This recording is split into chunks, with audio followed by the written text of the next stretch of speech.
Hello বিয়স, আসসালামু আলাইকুম and welcome to my channel Hriday school. বরাবরের মতো আবারও চলে আসলাম আরেকটি ছোট্ট ভিডিও নিয়ে।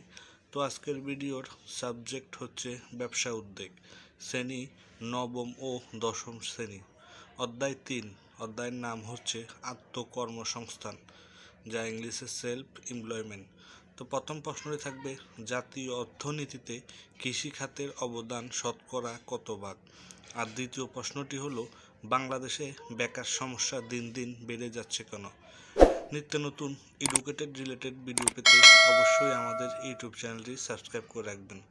চলুন বন্ধুরা, ভিডিওটি শুরু করা যাক। প্রথম প্রশ্নটি হলো, জাতীয় অর্থনীতিতে কৃষি খাতের অবদান শতকরা কত ভাগ? উত্তরটি হলো, জাতীয় অর্থনীতির কৃষি খাতের অবদান শতকরা 20 ভাগ।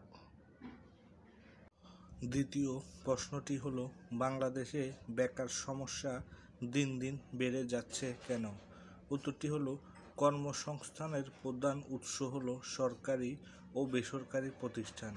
জনসংখ্যা বেড়ে যাওয়ার পাশাপাশি শ্রমজীবী ও চাকুরিপ্রার্থী লোকের সংখ্যাও বাড়ছে। এতে বেকার মানুষের সংখ্যা যে হারে বাড়ছে সে হারে কর্মসংস্থান বাড়ছে না। এই কারণে বাংলাদেশে বেকার সমস্যা দিন দিন বাড়ছে। প্রিয় বন্ধুরা, আজকের ভিডিও এই পর্যন্তই।